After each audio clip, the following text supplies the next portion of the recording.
You could be the 5th best player in the world and still go broke if you're sitting at the wrong table. But what does that actually mean at the poker table? Let's break it down. Not just to play better, but to think better. You know what? We've all been there. You fire up a session, you go to a casino, you see a juicy steak open up, and you jump in, only to find yourself surrounded by a bunch of sharks. No fish, no edge, just pain. And yet we stay. Why?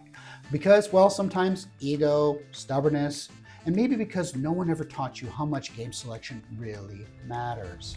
So, quick shout out to Colin, who asked, I've been hearing a lot about game selection. What exactly does it mean, and how does choosing the right table or tournament give me an edge? Well, Colin, thanks for that really solid question. And it leads us into the exact skill most players overlook, and the one pros build their empires on: game selection. Game selection isn't about just choosing between cash or tourneys. It's about asking, who's at the table? How do they play? And can I realistically extract value here? So let me be blunt. A decent player at a soft table will crush a genius grinding a tough one.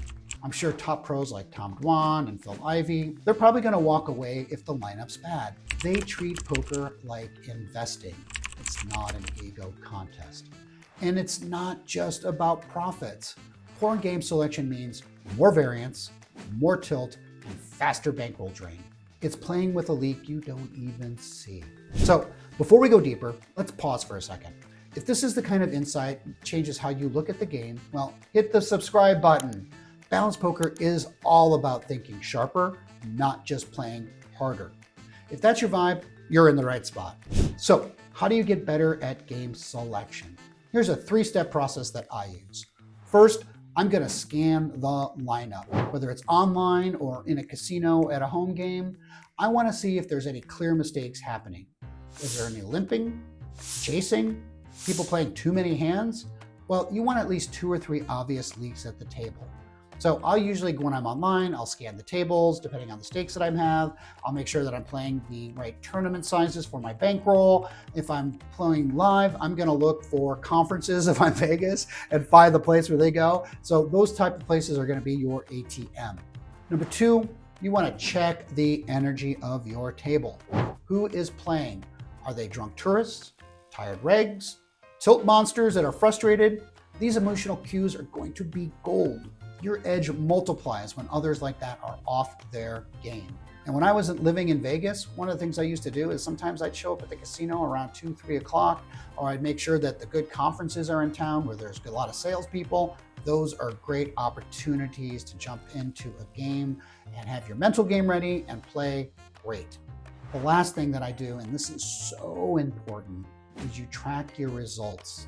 Whether it's by table types, stakes, locations, what I do is I keep track of everything that I have in my bankroll manager, and that helps me understand where are the best places that I can make money versus the places that I know that I have challenges, and it gives me a concrete view of what I think is important. So keep notes, use your tags online, and you'll start spotting patterns in the games that you dominate versus ones that you just survive or losing at.